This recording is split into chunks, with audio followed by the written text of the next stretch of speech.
अच्छा तो बेटा मैं आपको आज एक कहानी सुनाता हूँ। इस कहानी का नाम है दहशत ज़दा। ठीक है, गौर से सुनो। मैं और हमजा जिला एबटाबाद के रोपड़ नामी इलाके के एक मदरसे के तालिब इल्म थे।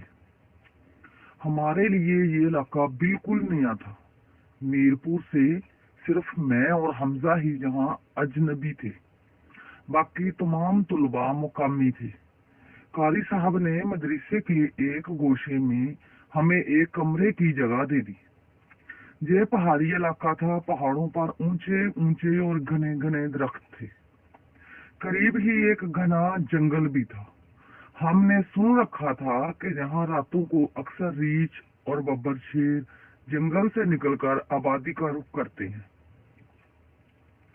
इसलिए मैं और हमजा ज्यादा बाहर नहीं निकलते थे, रात को तो बिल्कुल भी नहीं। एक दिन रात 11 बजे का वक्त था।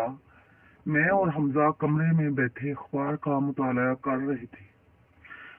दो आदमखोरों की इलाकाई कब्रिस्तान में एक कब्र खोदने की कोशिश। हमजा ने सुर्खी पढ़कर अखबार में से नजरें हटाकर हैरानी के साथ मेरी तरफ देखा। इससे पहले कि मैं कुछ बोलता, अचानक हमें एक जोरदार आवाज सुनाई दी, जैसे किसी टीन की चादर पर किसी ने ऊपर से छलांग लगाई हो।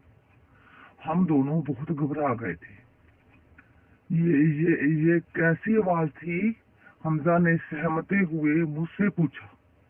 पता नहीं, मैंने जवाब दिया। कोई रीछ या बब्बर शेर वगैरह तो नहीं आ टपका? कहीं ये आदमखोर तो नहीं आ गए? आदमखोर?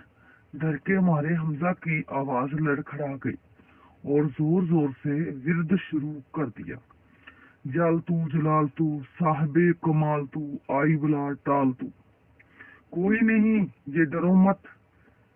मैंने हमजा की हिम्मत बढ़ाने की कोशिश करते हुए कहा।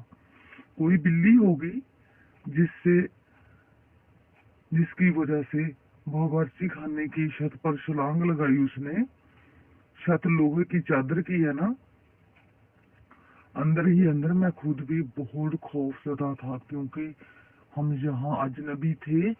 अब हमारी समझ में कुछ नहीं आ रहा था कि आखिर हम करें तो क्या करें। हमारी नजरें इस खिड़की की जानब टिकी हुई थीं जिस तरफ से हमें ये आवाज सुनाई दे दी। अब तो हमें वहां से एक और आवाज भी आने लगी, जैसे कोई जानवर कोई सख्त चीज चबा रहा हो। ये आवाज तो हड्डी चबाने जैसी है। मैंने हमजा की तरफ देखते हुए उससे कहा, कहीं सचमुच में तो आदमखोर नहीं आ गए? आदमखोर? हमजा फिर हकलाया और शुरू हो गया। जल तू जलाल तू, साहब कमाल तू, आई बला को टाल तू। चलो बाहर चलकर देखते हैं। मैं ये कहकर हाल के दूसरे कोने की तरफ लपका, जहाँ एक मजबूत रस्सी का मोटा सा डंडा दीवार के साथ रखा हुआ था। वो उठाया और दरवाजे की तरफ चल पड़ा। चलो बाकी बेटा थोड़ी देर में मैं आपको सुनाता हूँ। अब थोड़ा सा वक्फा लेते हैं।